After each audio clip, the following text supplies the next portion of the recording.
balikan natin si Congressman Roman Romulo ng Pasig City at siyang chairman ng House Committee on Basic Education and Culture. Kong Romulo, good morning po ulit. Johnny Bañez at Terence Molave. Live po tayo ngayon sa DWIZ, LO Channel 23. Kong? Yes, good morning. Po.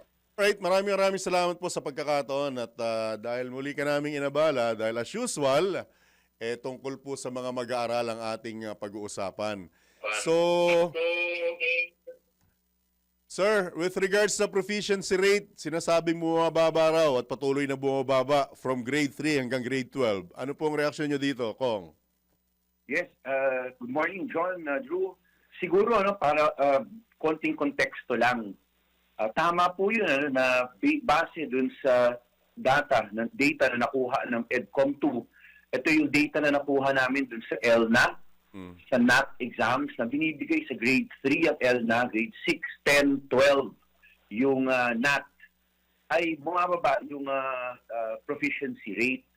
Pero, titingnan natin po, meron namang iba-iba po siyang cohort. Ibig sabihin, kung makikita natin, yung grade 3 ngayon, ang proficient niya is about 30%. Ito yung kinuha ng 2023, 2024, 2025. Ang pwede natin makita ay yung mga reforms na ginagawa natin. If you recall, noong 2018, nung mababa ang PISA results natin, nag-umpisa na tayo ng reforms. So itong grade 3 ang unang nakakuha ng mga reforms na ginawa natin sa Kongreso at sa DepEd. At yun, nakita natin, siya yung pinakamataas. Kailangan pa natin ng improvement, pero nakikita po natin, yung sa cohort po na yun, yung grade 3 na kinuha hanggang 2025, ibig sabihin nun, medyo nandoon na yung mga reforma na ginawa ng Kongreso at DepEd. Yung nasa grade 12 ngayon, kahit sabihin natin grade 10, yun po yung nag-uumpisa pa lamang yung K-12 at wala pang yung mga reforms na napasok natin after 2019. So tama po yun, bumababa yung proficiency rate from 30 sa grade 3, naging 11% sa grade 6, naging 1% ata sa grade 10, at sobrang negligible na po yun dun sa grade 12. Pero, pag tinignan yung konteksto po, yung at least yung grade 3, nandun na po yung mga reforms at nakikita natin, kailangan na natin paigtingin, ay nagkakaroon siya ng resulta na maganda. At ito po, tumutugma po ito dun sa bagong study na ginawa ng PIDS, yung PIDS. Kung saan, di ba, meron bago tayong reform ngayon na ang ginawa po natin ay mas pinabawasan pa natin yung subjects na nakafocus na lamang dun sa functional literacy. Ay base sa study ng PIDS dun sa 800 plus pilot schools ngayon, ay nakikita natin may malaking improvement po na nangyayari. With your indulgence, hindi po ibig sabihin hindi updated itong resultang ito. And at the same time, kung nagkaroon po ng improvement ang grade 3, hindi ba pwedeng sabay-sabay magkaroon ng improvement hanggang grade 12? Una, tama kayo, John. Una, updated po yan. Kasi nga nakuha yan until 2025. Pero kung titingnan mo, yung grade 3 ngayon na kumuha, nung last year na kumuha nung NAT, nag-umpisa sila nung school year nila, mga 2021, 2022. So by the time, yung mga reforms na pinasok natin ngayon ay na-implement na. Samantalang yung grade 10 sa 2025, pumasok sila before the reforms, mga 2015, 2016 sila. Bagamat may K-12 na yon, alam naman natin na medyo congested masyado yung K-12. In that sense po, updated siya, pero iba kasi yung cohort po niya. Yung isa nag-umpisa 2022, yung isa nag-umpisa sa 2016 o 2018. So, makikita natin wala pa yung reforms na ginawa natin after 2019. Yun lang po yung sinasabi namin. Kaya updated siya pero meron tayong nakitang improvements. Right. Indulgence, ang particular na binabanggit dito kung Romulo is kakulangan ng mga aklat, oras ng mga guro dahil sa loaded or pagiging dagdag ng trabaho. So kabilang po ba ito sa focus ng sinasabi ninyong upgraded at ginawa na po ng paraan, Kong?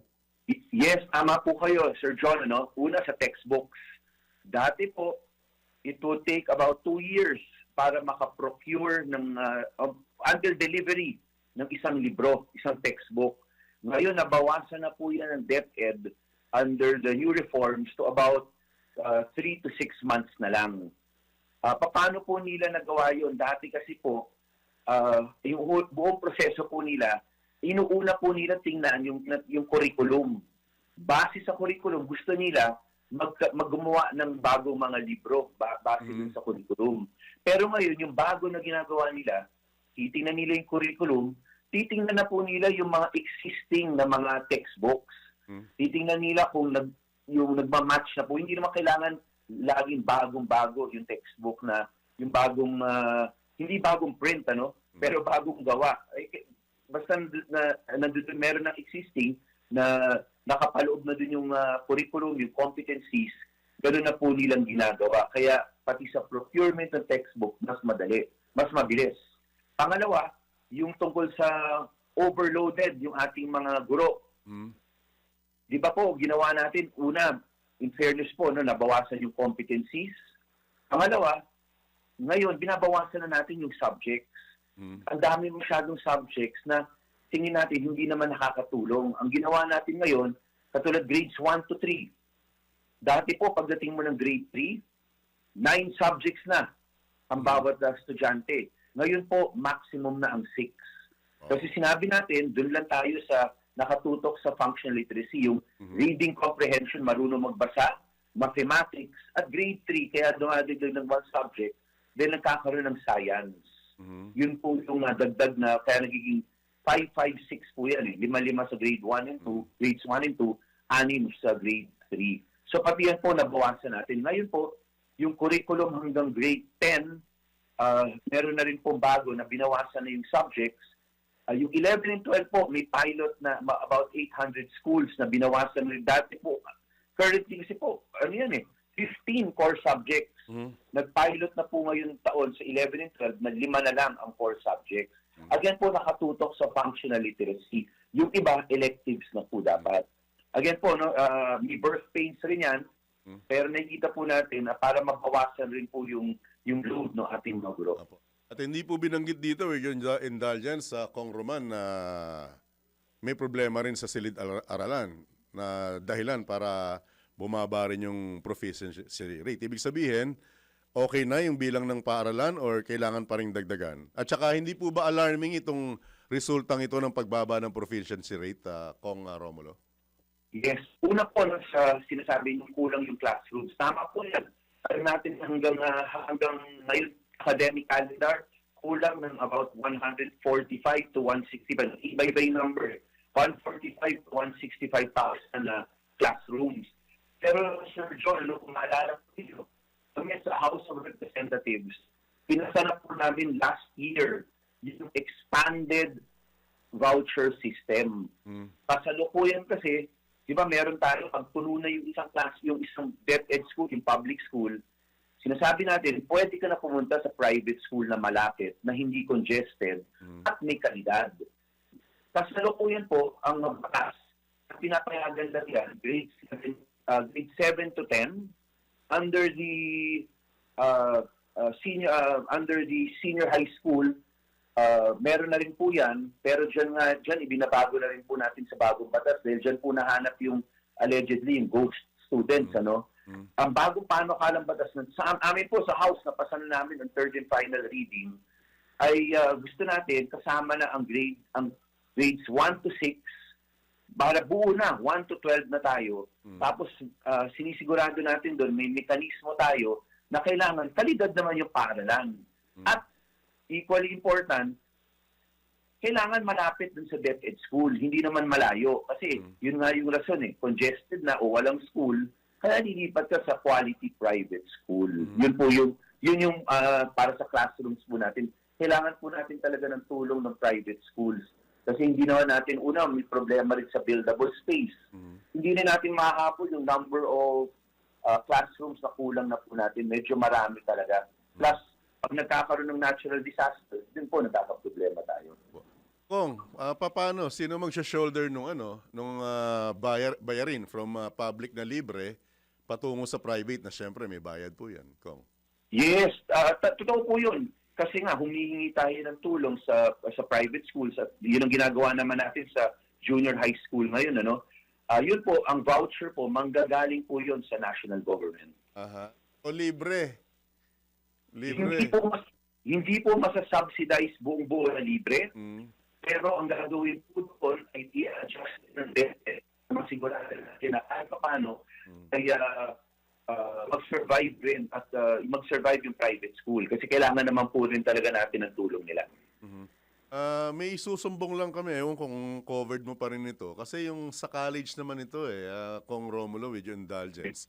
Alam naman natin, pag sinabi mong isko at iska ng bayan, ang dapat mong pinaprioritize ay yung mga less fortunate na may kakayahan ng mag-aral, may katalinuhan.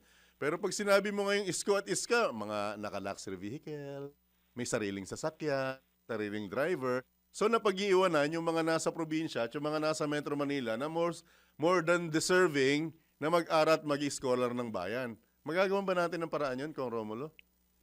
Una, tama po kayo, Sir John. Ano? Matagal na rin natin obserbasyon yun. Ang sinasabi po natin, nung ginawa natin na free college talaga para sa lahat, katulad sa University of the Philippines, lumalabas po doon, marami rin nakapasok doon na may kaya sila. Po. Yun pa, kailangan na po talaga pinag-aaralan na ngayon ng EDCOM 2. Ano yung mga pwede natin alternatibo? Kasi ang dapat po natin matulungan talaga ay yung mga nangangailangan ng economically challenged. Po, na matatalino. At kanilang, importante nga sa kanila makapagtapos ng kolehiyo eh. Po. Pero kung ganito ang mangyayari po sa atin na ang konti na nga nating resources ay pati dun sa Mikaya ay tinutulungan, medyo hindi talaga fair yun. Matagal na po natin sinasabi yun. At may kita po natin, ang sasabihin kasi nung iba, Sir John, ano? Fair naman yan dahil may entrance exam. Pero alam po natin, nung pinasok yung K-12, talagang nagka-problema rin po tayo sa ating mga DepEd schools sa adjustments. Kaya yung kalidad ng edukasyon, at nakikita po yun sa pinag-usapan natin kanina, sa ELNA, sa NAT exams, nakikita po natin yun, NAT assessment exams, na talagang ngayon pa lang tayo nagkakaroon ng adjustments dyan. Kaya hindi po talaga fair yun at naghahanap na talaga ng solusyon kahit yung ating committee sa House. At ma-point out ko lang, Sir John, no? Kasi nga rin po sa mga initial studies na nakita natin, kahit yung mga 4-piece program na beneficiaries na nakapasok ng kolehiyo, yung binibigay po natin na tulong sa kanila, yung dahil free college na dapat, pag nasa SUC ka, yung assistance na binibigay, dati po, ay mataas yan. Before pumasok po yung free college para sa lahat kahit sa may kaya, dati po, ang natutulong po na bibigay dyan, mas malaki, triple ng amount. Ngayon po, bumaba yan kasi nga, yung kulang nating resources ay binibigay na po para kahit dun sa may kaya. Kailangan po talaga ma-adjust yan. Right. Nasa inyo po ang pagkakataon, Congressman Romulo. Ano pa po yung mga karagdagang mensahe ninyo at mga bagay na dapat pang tugunan at pagtuunan ng pansin? Go ahead, sir. Well, siguro ang pinaka-importante natin, especially dito sa edukasyon po natin, ay yung reform, sinasabi natin sa DepEd, ay talagang dapat maging mas agresibo tayo. Kailangan talagang katulad yung aral program ngayon. Nakita natin, maganda naman yun, yung layunin niya. Pero hindi naman pwedeng after classes yung aral program. Kasi imagine, kung nakita mo yung isang estudyante, nasa grade 4 siya, pero yung reading grade level niya, grade 2. Papaupuin mo siya sa isang grade 4 reading comprehension klase. Na alam na natin, nahihirapan siya doon. Tapos after class mo siya ipapastay ng isang oras para makahabol siya. Bakit hindi na natin gawin ngayon pa lamang habang nasa regular academic klase siya, habang nandun siya, yung regular classes niya, yung oras, dun pa lamang po, ay bigyan na natin ng assessment sa umpisa pa lang lahat ng estudyante K-12. Yung medyo behind, pagsama-sama natin sila sa isang klase para makahabol sila ng mabilis. Tapos yung grade level, hayaan natin dire-diretso para masigurado natin makahabol agad. No learner is left behind. Right. At Kong Romulo, as always, maraming salamat sa pagkakataon. At Sa muli di pa dito nagtatapos ito dahil alam natin mahaba-habang kwentuhan ito pagdating sa education sector. Pero just the same, thank you so much sir. Good morning, good luck po sa inyo. Good morning, maraming salamat po.